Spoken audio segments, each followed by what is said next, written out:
Hello everyone.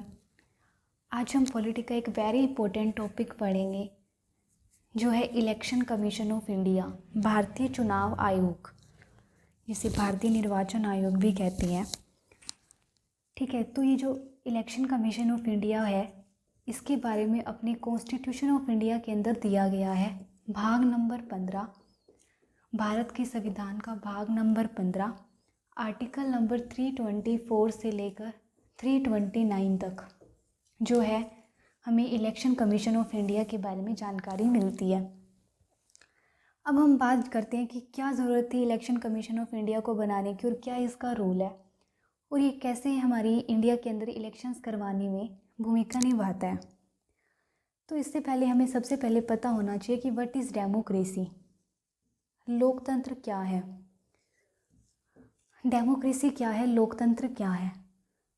माना जाता है कि जो लोकतंत्र है मतलब लोगों का तंत्र है, लोगों के द्वारा चुनाव किया जाता है नेताओं का, उसे हम लोकतंत्र कहते हैं। By the people, for the people, of the people, right. But it is a half definition.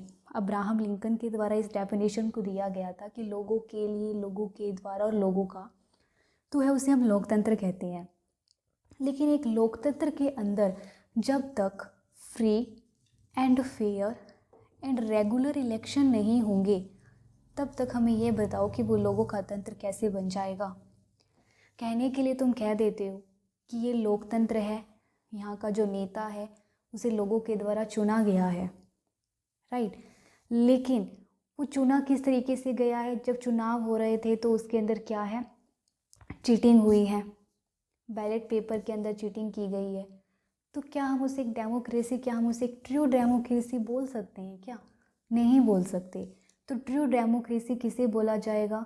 जहाँ क्या होता है, free fair and regular election होते हैं, जहाँ पर लोगों की बात सुनी जाती है, जहाँ पर लोगों को ये राइट होता है कि वो क्या करे, अगर उनका नेता सही से वर्क नहीं कर रहा है तो उसको हटा दिया जाए, जहाँ पर लोग अपनी पसंद से नेता का चुनाव करते हैं और जो इलेक्शन होते हैं वो विदाउट चीटिंग होते हैं, ठीक है, सबकी रजामंदी से होते हैं। तो उसे हम कहते हैं ट्रू डेमोक्रेसी। और इसी ट्रू डेमोक्रेसी को निभाने के लिए इलेक्शन कमीशन ऑफ इंडिया की ज़रूरत पड़ती है, जो क्या करता है, free fair and regular election करवाता है।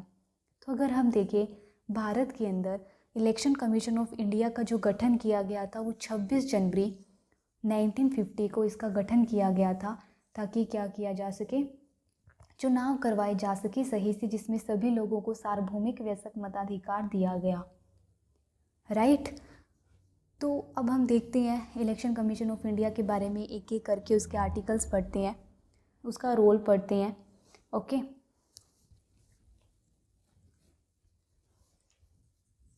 तो सबसे पहला आप पढ़ेंगे आर्टिकल नंबर 324 को, आर्टिकल 324।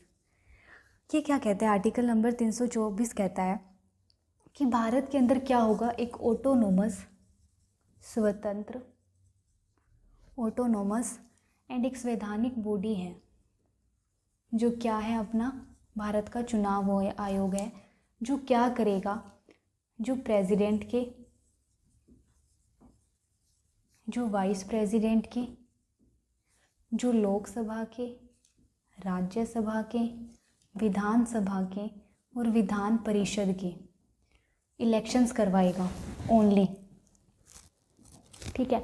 मतलब राष्ट्रपति, उपराष्ट्रपति, राज्यसभा, लोकसभा, विधानसभा और विधान परिषद का चुनाव करवाने का कार्य केवल और केवल भारतीय निर्वाचन आयोग करेगा। उनका सुपरिंटेंडेंस, उनका डायरेक्शन एंड उसका जो कंट्रोल है वो इलेक्शन कमीशन ऑफ इंडिया के द्वारा ही होगा। ये हमारा आर्टिकल नंबर 324 बोलता है। और इसके लिए वो क्या करता है, इलेक्टोरल रोल को प्रिपेयर करता है। जो इलेक्टोरल रोल रहते हैं, ठीक है, उसको क्या करता है, प्रिपेयर करता है भारतीय चुनाव आयोग जो रहता है अपना, ठीक है। फिर आता है अपना आर्टिकल नंबर 325। देखो 324 की अगर हम बात करें ना, तो इसके अंदर एक तो ये बोला गया है कि वो राज्यसभा के, लोकसभा के और इनके चुनाव करवाएगा सिर्फ और सिर्फ, क्योंकि अगर हम बाकी पंचायत वगैरह का देखें तो उसके लिए क्या है, अपने पास स्टेट इलेक्शन कमीशन है, राइट। उसके बाद इसके अंदर क्या होगा, इसके अंदर कहता है कि एक अपना क्या होगा, चीफ इलेक्शन कमिश्नर होगा, प्लस क्या होंगे, अदर जो इलेक्शन कमिश्नर है वो होंगे। जो चीफ इलेक्शन कमिश्नर होगा वो तो मेन है, लेकिन ये अदर इलेक्शन कमिश्नर कितने होंगे इसका जो डिसाइड किया जाएगा वो कौन करेगा, अपनी पार्लियामेंट जो है वो इसका डिसाइड करेगी कि अदर इलेक्शन कमीशन कितने होंगे। जैसे प्रेजेंट के अंदर अगर हम देखें तो प्रेजेंट में कितने हैं अपने, इनको मिलाकर टोटल 3 है। एक अपना चीफ इलेक्शन कमिश्नर है और 2 अपने इलेक्शन कमिश्नर हैं, लेकिन इनकी जो संख्या है वो पार्लियामेंट के द्वारा डिसाइड की जाएगी बाय मेकिंग अ लॉ। ठीक है। और अब होता क्या था, शुरू में जब इसका ओरिजिन हुआ था, स्टार्टिंग की अगर हम बात करें तो अपने पास सिर्फ और सिर्फ 1 मेंबर बॉडी हुआ करती थी ये, जिसके अंदर सिर्फ एक चीफ इलेक्शन कमिश्नर होता था, प्रेसिडेंट इनको अपॉइंट करते थे। लेकिन बाद में क्या किया गया, 61st अमेंडमेंट किया गया, 61st कॉन्स्टिट्यूशन संवैधानिक संशोधन किया गया था 1988 के अंदर, जिसके अंदर क्या किया गया, जो अपने वोटिंग की एज है वो 21 से घटाकर क्या कर दी गई, 18 कर दी गई थी वोटिंग एज। अब कितनी अपनी प्रेजेंट में 18 है ना, तो 18 के होते ही हमें वोटिंग डालने का राइट्स मिल जाता है। लेकिन पहले क्या थी, 21 थी, तो उस 21 को कम करके 18 कर दिया गया था 61st कॉन्स्टिट्यूशन अमेंडमेंट के अंदर। तो क्या होता है कि जब अपना फर्स्ट एक ही इलेक्शन कमिश्नर था, ठीक है, तो उसके बाद जब हमने 18 एज की तो वोटर्स की संख्या भी बढ़ गई, वोटिंग डालने वालों की जब संख्या इंक्रीज़ हो गई तो इलेक्शन कमीशन पर थोड़ा भार भी आया। तो इसके लिए क्या किया गया, उसकी संख्या को इंक्रीज़ करके क्या कर दिया गया, उसमें +2 और एड ऑन कर दिए गए। तो प्रेजेंट में अपनी कितनी है, 3 है टोटल। एक इलेक्शन कमिश्नर है चीफ का, और दूसरे क्या है, 2 अदर इलेक्शन कमिश्नर है। ठीक है। तो अब जिनका जो अपॉइंटमेंट किया जाता है, इनका अपॉइंटमेंट कौन करता है, इनका अपॉइंटमेंट जो किया जाता है वो कमेटी के द्वारा किया जाता है। वो कमेटी क्या करती है, इनका नाम सजेस्ट करती है। इस कमेटी के अंदर एक तो अपने प्राइम मिनिस्टर होते हैं, दूसरे जो होते हैं वो अपने लोकसभा के ओपोजिशन वाले जो नेता होते हैं वो रहते हैं, और तीसरे जो रहते हैं वो अपने होम मिनिस्टर, गृह मंत्री रहते हैं। कि अगर मान लो प्रधानमंत्री हो गए, लोकसभा विपक्ष के नेता ना हो, तो जो लार्जेस्ट वोटिंग ऑपोजिशन है उसको इसके अंदर शामिल किया जाता है। तो इस तरीके से ये तीनों मिलकर क्या है, इनकी अपॉइंटमेंट करते हैं, ये क्या है, नेम सजेस्ट करते हैं प्रेसिडेंट को। ठीक है। अब अगर हम इनके टेन्योर की बात करें तो इनका जो टेन्योर है वो कितना होगा, इनका जो टेन्योर है अपना वो रहता है 6 ईयर, या फिर रहता है इनकी 65 एज। ये कैसे है ये मैं बताती हूँ आपको। इनका जो टेन्योर है वो 6 ईयर या 65 एज कैसे है, देखो। अब मान लो फॉर एग्जांपल के तौर पर कोई 58 की एज में क्या है, इलेक्शन कमिश्नर लगा है, तो उसको क्या है, वो तो 6 ईयर्स तक अपना टर्म निभाएगा। ठीक है। और अगर मान लो कोई 60 की एज में लगा है, तो उसका तो 6 ईयर होने से पहले वो 65 का हो जाएगा ना। तो इन दोनों में से जो भी पहले होता है उनको रिमूव कर दिया जाएगा, या तो वो 6 साल का अपना टर्म पूरा कर ले या फिर उसकी एज ही 65 हो जाए। तो इसलिए इसकी जो है वो 6 ईयर और 65 एज है। लेकिन ये कॉन्स्टिट्यूशन ऑफ इंडिया नहीं बताता। ये कौन डिसाइड करती है, ये डिसाइड करती है अपनी पार्लियामेंट। पार्लियामेंट के द्वारा क्या है, इसको डिसाइड किया जाता है कि उनकी जो टर्म है वो कितनी रहेगी। ओके। बाकी जो अपने चीफ इलेक्शन कमिश्नर है और जो अदर इलेक्शन कमिश्नर हैं, उनके अंदर ये नहीं है कि कोई वीटो पावर दी गई है, मतलब इक्वल है वो तीनों, 3 अमंग 1 है। इसके अंदर कोई भी ऐसा नहीं है कि एक बड़ा है एक नहीं है, और जो डिसीज़न लिया जाता है वो मेजोरिटी से ही लिया जाता है। अब इनके रिमूवल की अगर हम बात करें इलेक्शन कमिश्नर के, तो इनका जो रिमूवल किया जाता है, तो जो मेन अपना CEC है ना, चीफ इलेक्शन कमिश्नर जो है, उसको कैसे किया जाएगा, जो सुप्रीम कोर्ट जजेस हैं, सुप्रीम कोर्ट जजेस को जैसे रिमूव किया जाता है उसके जैसे ही इसको रिमूव किया जाएगा, जो इसे 2/3 present and voting plus absolute majority के द्वारा, 2/3 of present and voting plus कौन है यहाँ पे, एब्सोल्यूट मेजोरिटी। तो ये भी मैं बता चुकी हूँ आपको, मेजोरिटी वाला क्लास ले चुकी हूँ। अगर आपको इसमें डाउट है तो आप वहाँ पे देख सकते हैं। तो इसके द्वारा इनको रिमूव किया जाता है। लेकिन जो अपने अदर इलेक्शन कमिश्नर हैं उनको कैसे रिमूव किया जाएगा, उनको रिमूव किया जाता है प्रेसिडेंट के द्वारा रिमूव किया जाता है on the recommendation of CEC। किसकी रिकमेंडेशन पर, चीफ इलेक्शन कमीशन की रिकमेंडेशन के ऊपर उनको रिमूव किया जाता है। कहने का मतलब ये है कि इनका जो रिमूवल है वो बहुत ही ईजी है। जबकि अपना चीफ इलेक्शन कमिश्नर जो है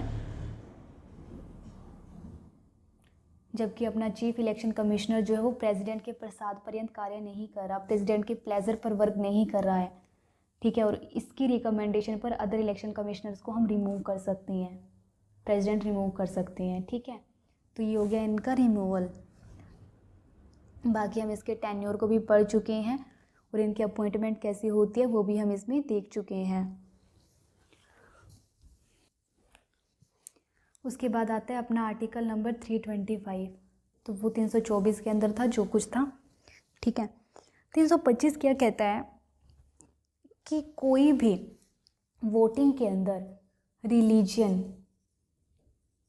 race, caste, sex and gender के नाम पर डिस्क्रिमिनेशन नहीं किया जाएगा, भेदभाव नहीं किया जाएगा, डिस्क्रिमिनेशन जो है वो नहीं किया जाएगा। किसी को भी वोटिंग राइट से, ठीक है, कि उसकी रिलीजन के नाम पर, उसके रेसेस के नाम पर, उसकी कास्ट के नाम पर, उसके सेक्स और जेंडर के नाम पर ऐसे नहीं है कि तुम उसको वोटिंग राइट से क्या है वंचित कर रहे हो, तो ऐसा नहीं होगा। सभी को वोटिंग डालने का इक्वली राइट है, तो ऐसा आर्टिकल 325 कहता है।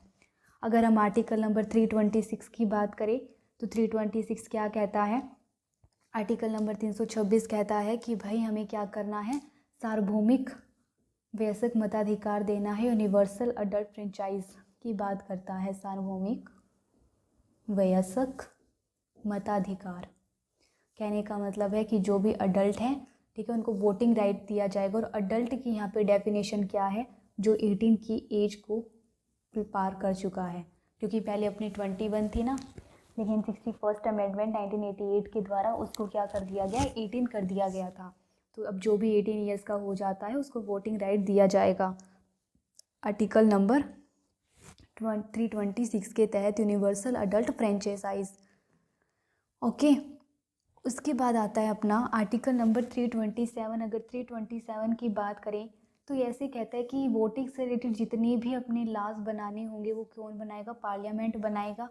पार्लियामेंट को लॉ बनाने का राइट दिया गया है।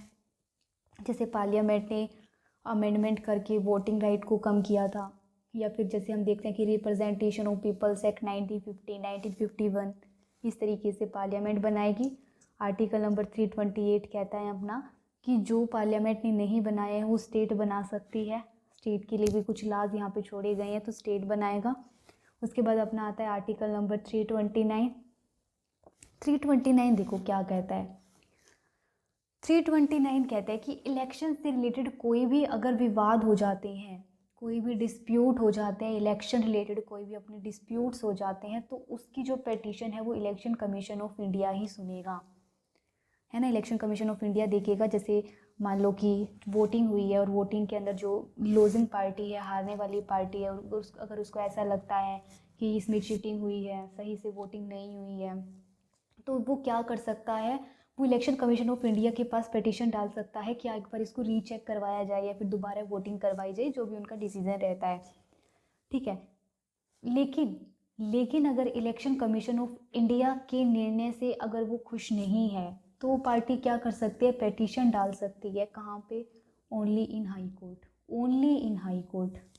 उसका जो फर्स्ट इंस्टेंस का जो रहता है वो हाई कोर्ट का रहता है। हाई कोर्ट की ओरिजिनल जुरिस्डिक्शन है, मूल क्षेत्राधिकार है कि जो भी इलेक्शन से रिलेटेड पेटिशंस आएगी, इलेक्शन से रिलेटेड जो भी डिस्प्यूट्स आएंगे after the election commission of India, वो हाई कोर्ट ही रिजोल्व करेगा, हाई कोर्ट ही उसको सुनेगा। फर्स्ट इंस्टेंस किसका, ये हाई कोर्ट का ओरिजिनल जुरिस्डिक्शन है। तो ये चीज़ हमें आर्टिकल 329 के अंदर याद रखनी है। फिर आता है अपना आर्टिकल 329A था, एड ऑन किया गया था बट उसको रिपील कर दिया गया है। ये क्या कहता था, ये ऐसे कहता था, इसके अंदर 39 अमेंडमेंट करके 1975 के अंदर, 1975 के अंदर इसको अमेंडमेंट किया गया था पार्लियामेंट के द्वारा। और इसके अंदर डाला गया कि जो पीएम है और जो अपना लोकसभा स्पीकर का जो चुनाव होएगा, ठीक है, उसकी जो वोटिंग होएगी, इनकी वोटिंग जो है वो सुप्रीम कोर्ट के अंदर, मतलब इनके चुनाव को चैलेंज नहीं किया जा सकता किसी भी कोर्ट में, ठीक है। लेकिन इसको क्या कर दिया गया, 44वें संविधान संशोधन 1978 के द्वारा इसको रिपील कर दिया गया है, ठीक है। क्योंकि भाई ऐसा है कि अब कोई भी हो, सभी कोर्ट में मतलब उनका हो सकता है, चैलेंज किया जा सकता है उनकी वोटिंग को। ठीक है, अब ये देखो ऐसा क्यों किया गया था, टाइम पीरियड देखो 1975 है, इंटरनल इमरजेंसी का दौर चल रहा है यहाँ पे।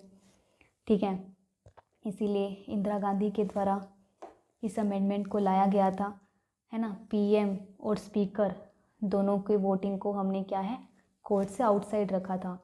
लेकिन 44th अमेंडमेंट के द्वारा इसको क्या है, रिपील कर दिया गया है।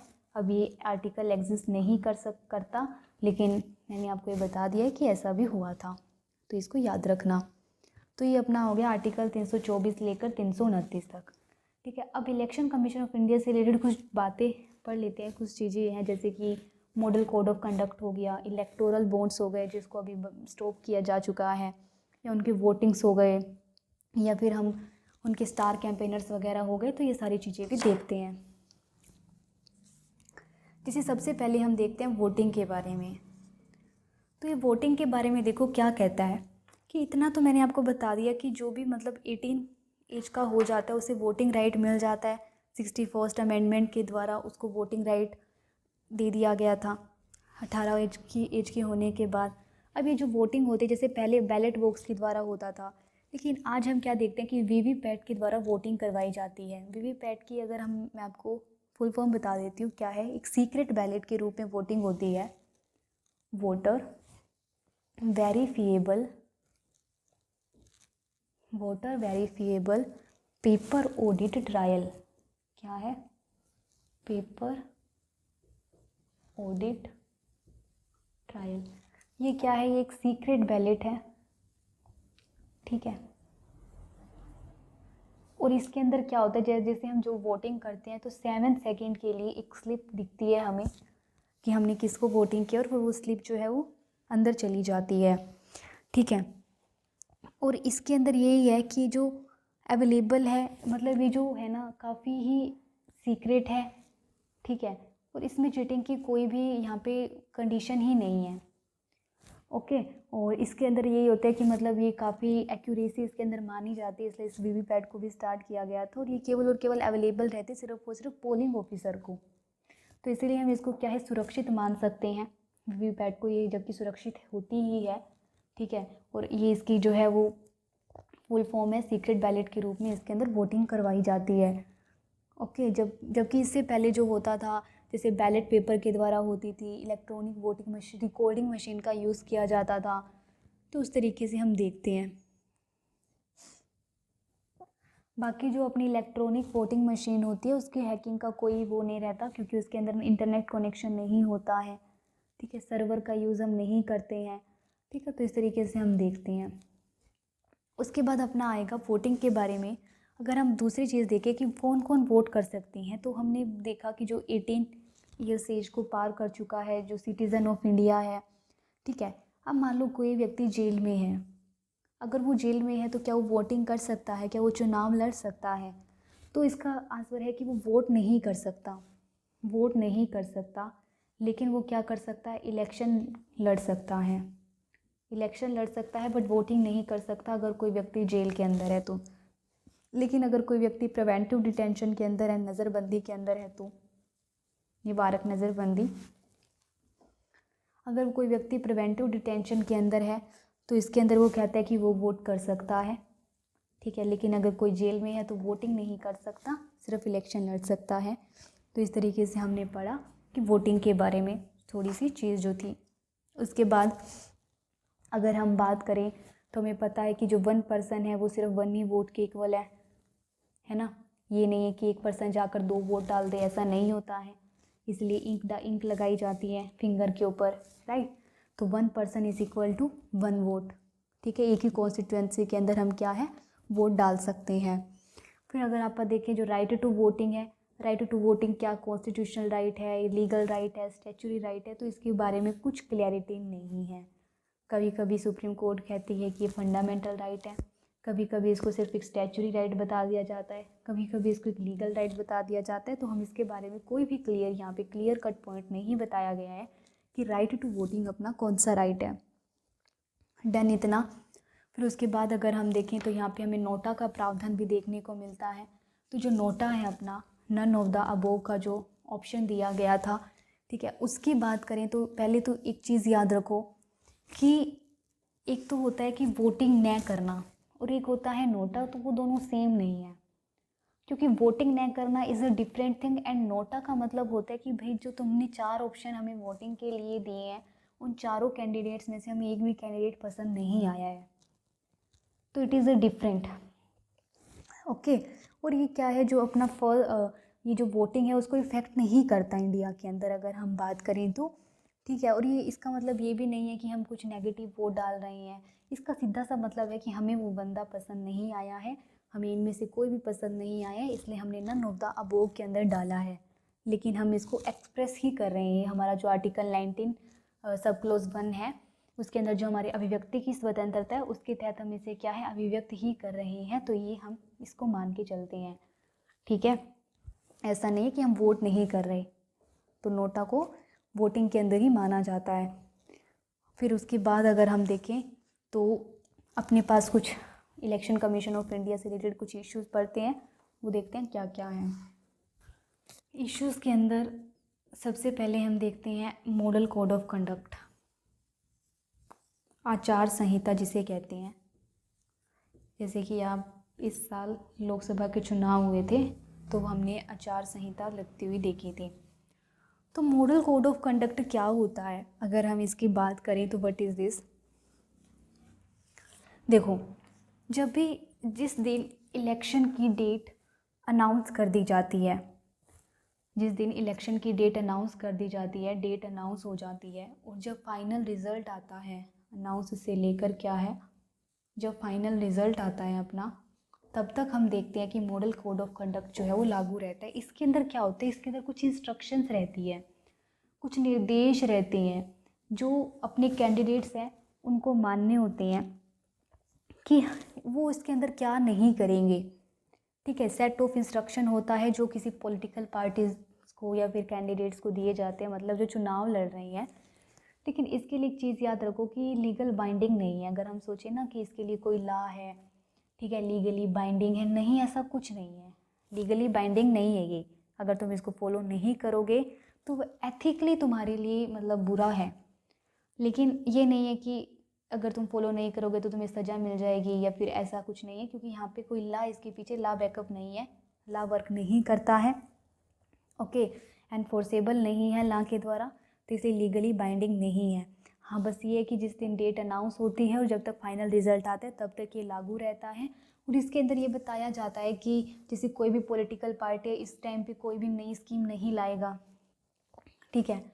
जैसे कहते हैं ना कि जब इलेक्शन होते हैं तो फ्रीबीज देना स्टार्ट कर देते हैं, नई नई स्कीम लाना शुरू कर देते हैं, हम तुम्हारे लिए ये करेंगे, हम वो करेंगे, तो बस वो चीज़ यहाँ पे रोकी जाती है ताकि जो पीपल है, लोग हैं, वो इससे क्या हो, इफ़ेक्ट ना हो, ठीक है। वो नई नई स्कीम्स नहीं ला सकते इसके अंदर, और उनको कुछ इंस्ट्रक्शंस फॉलो करने होते हैं, लाइक जैसे रैली वगैरह निकालेंगे तो उनको क्या है, कोड ऑफ कंडक्ट का उन्हें मतलब फॉलो करना पड़ेगा, है ना। दो दो पार्टी निकाल रही है तो जैसे सुबह वो निकालेगी, शाम को वो निकालेगी, तो ये सारी चीज़ें इस मॉडल कोड ऑफ कंडक्ट के अंदर रहती है। मतलब एक आचार संहिता उनके लिए, उनके क्या है, एथिक्स के कुछ रूल्स बना दिए जाते हैं कि तुम्हें क्या करना है और तुम्हें क्या नहीं करना है, ठीक है।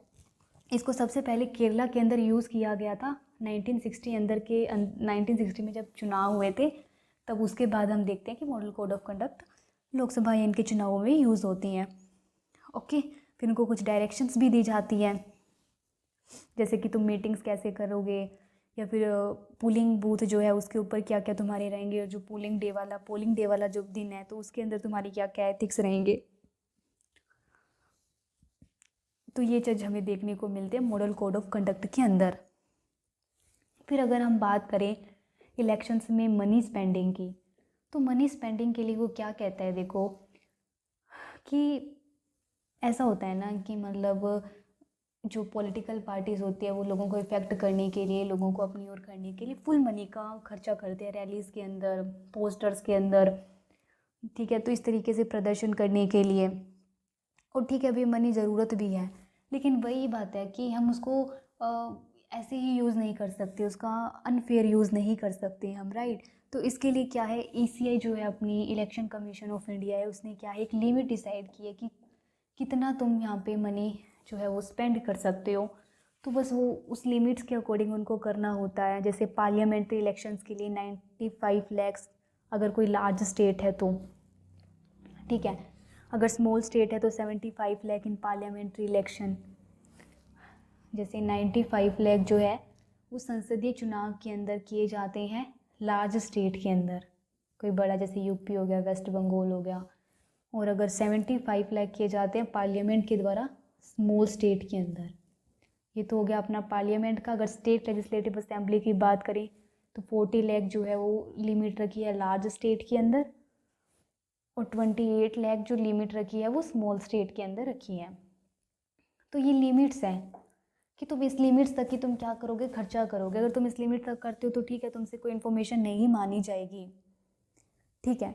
लेकिन अगर तुम इससे ज़्यादा खर्चा करते हो तो वही है कि तुम्हारा ऑडिट किया जाएगा, तुम्हें बताना होगा कितना खर्चा तुमने कैसे किया, उसका हिसाब किताब तुम्हें देना पड़ेगा।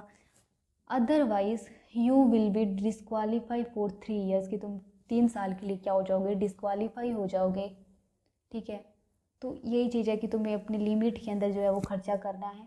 तुम्हारा ऑडिट किया जाएगा आफ्टर द इलेक्शंस, ठीक है। अगर उससे ज़्यादा होता है, ठीक है, तुम सही से उसका रीज़न नहीं बता पाते हो तो तुम 3 साल के लिए तुम्हें डिस्क्वालीफाई कर दिया जाएगा। तो ये हम देखते हैं इलेक्शन कमीशन ऑफ इंडिया के अंदर। उसके बाद आते हैं अपने स्टार कैंपेनर्स। स्टार कैंपेनर्स कौन होते हैं? जो स्टार कैंपेनर्स होते हैं उनको सेलेक्ट किया जाता है। कोई भी पॉलिटिकल पार्टी जो है वो अपने स्टार कैंपेनर सेलेक्ट करते हैं ताकि वो क्या कर सके, उसका प्रचार प्रसार कर सके। इसके अंदर जैसे कोई सेलिब्रिटी हो गया या फिर कोई फेमस पर्सन हो गया, ठीक है। तो इस तरीके से वो क्या है सेलेक्ट करते हैं ताकि वो क्या कर सके, उनका प्रचार प्रसार कर सके, उनकी एडवर्टाइजमेंट कर सके कि इन्हें वोट दो। और वही बात है ना कि अगर इनको सेलेक्ट करेंगे तो लोग थोड़े से ज़्यादा इफेक्ट हो जाएंगे तो उनको, लेकिन वही बात है कि वो कितनों को रख सकते हैं। ऐसे तो नहीं कि तुम सारों को ही उठा लो। जैसे कोई पॉलिटिकल पार्टी है और वो कितने स्टार कैंपेनर्स कर सकते हैं, तो इसके लिए भी 2 कंडीशंस हैं। पहली जो अपनी रिकॉग्नाइज्ड पार्टी है, पहली जो अपनी रिकॉग्नाइज्ड पार्टी है वो तो सिर्फ और सिर्फ 40 स्टार कैंपेनर्स को रखती है, और जो अपनी नॉन रिकॉग्नाइज्ड पार्टी है वो जो है वो अपने 20 स्टार कैंपेनर्स को रख सकती है अपने चुनाव के प्रचार प्रसार के लिए। अब रिकॉग्नाइज्ड पार्टी कौन सी होती है? जिसको लास्ट इलेक्शन के अंदर 1% वोट मिले हों, वो रिकॉग्नाइज्ड पार्टी होती है। और नॉन रिकॉग्नाइज जिनको नहीं मिले होते। तो यही चीज़ हम देखते हैं। और इनको मतलब क्या होता है, इनके ऊपर जो खर्चा किया जाता है वो उस लिमिट के अंदर शामिल नहीं होता, जो लिमिट मैंने अभी पहले बताई है। इनको पहले से एडवांस दे दिया जाता है। तो ये हो गया अपना स्टार कैंपेनर्स वाला, ठीक है।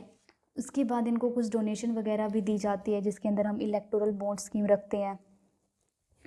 बाकी इसके अंदर इलेक्टोरल बॉन्ड जो स्कीम है वो अभी बंद की जा चुकी है, ठीक है। इसका इतना कोई रोल है नहीं।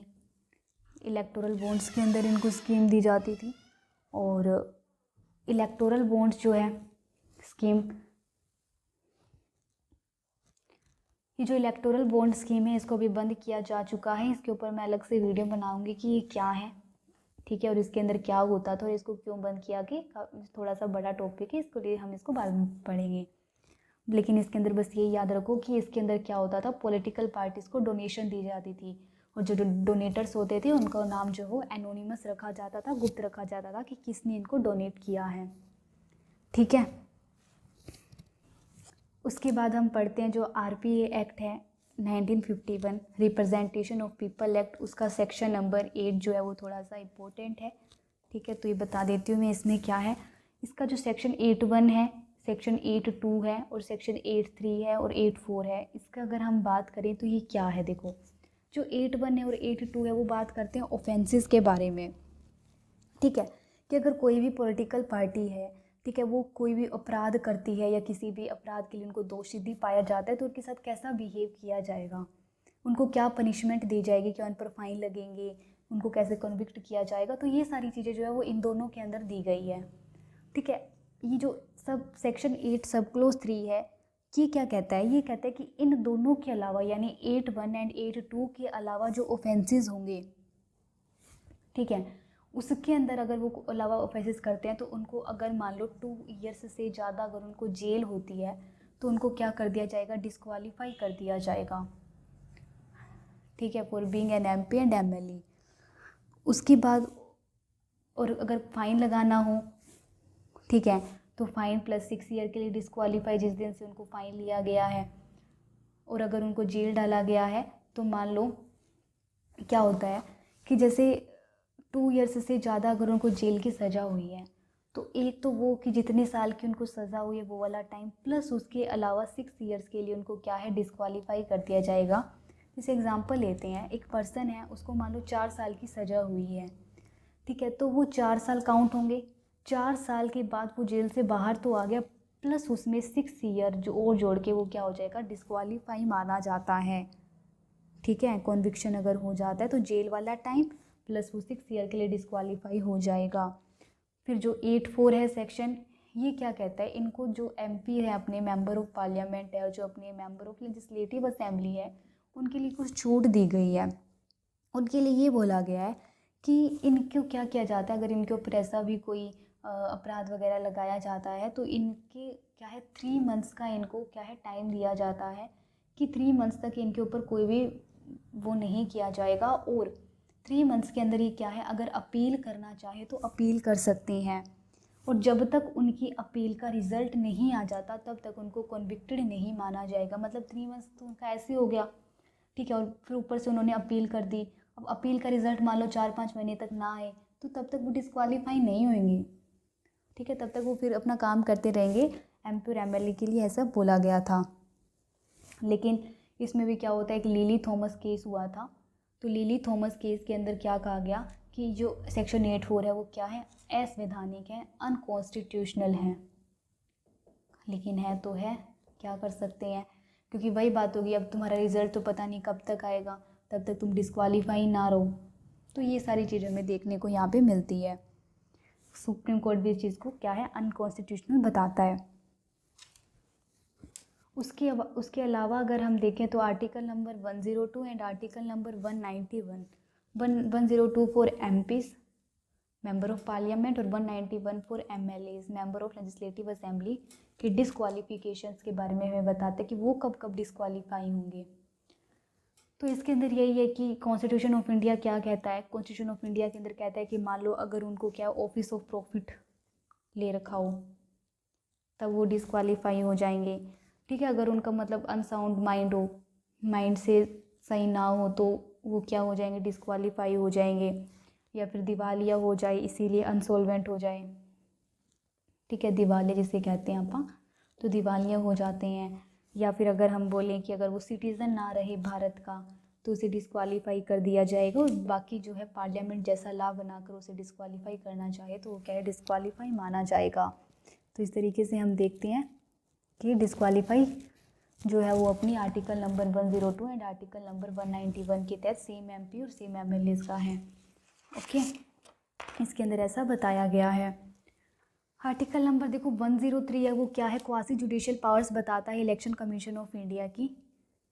और उसके अंदर मतलब यही है कि वो जैसे मैंने बताया था कोई भी पेटिशन वगैरह होती है तो इलेक्शन कमीशन ऑफ इंडिया उसको सुनता है। ठीक है, उसके अलावा अगर हम देखें तो इलेक्शन कमीशन ऑफ इंडिया जो है वो उसके और भी बहुत सारे वर्क होते हैं, जैसे कि नामांकन पत्र तैयार करना, ठीक है, या चुनाव से संबंधित कोई भी मुद्दे हो जाते हैं तो उसको सुलझाना, चुनाव करवाना, ये सारी चीज़ें भी जो है वो वर्क करता है अपना इलेक्शन कमीशन ऑफ इंडिया। तो हमने क्या है, जो इलेक्शन कमीशन ऑफ इंडिया है उसको कैसे अपॉइंट किया जाता है, उसकी अपॉइंटमेंट, उसका जो टेन्योर है, उसकी जो रिमूवल है, ठीक है, उसकी जो वर्किंग प्रोसेस है और उसके जो इश्यूज़ हैं या उसकी जो डिस्क्वालिफिकेशन वाले रूल्स है वो सारा हमने देख लिया, जो एग्ज़ाम पॉइंट ऑफ व्यू से हमारे लिए ज़रूरी था। ठीक है, इसके अंदर अपना एक इलेक्टोरल बॉन्ड स्कीम रह चुका है, उसकी मैं एक अलग वीडियो बनाकर आपको वो समझाऊंगी कि वो क्या था और उसे क्यों जो है वो बंद किया गया है सुप्रीम कोर्ट के द्वारा। ठीक है, तो आज का अपना टॉपिक इतना ही था। आई होप आपको भारत के चुनाव आयोग के बारे में जो मैंने बताया वो समझ में आया होगा। और अगर वीडियो अच्छी लगी हो तो लाइक करें, शेयर करें और कमेंट में ज़रूर बताएं कि आपको वीडियो कैसी लगी, और चैनल को सब्सक्राइब ज़रूर करें। Thank you.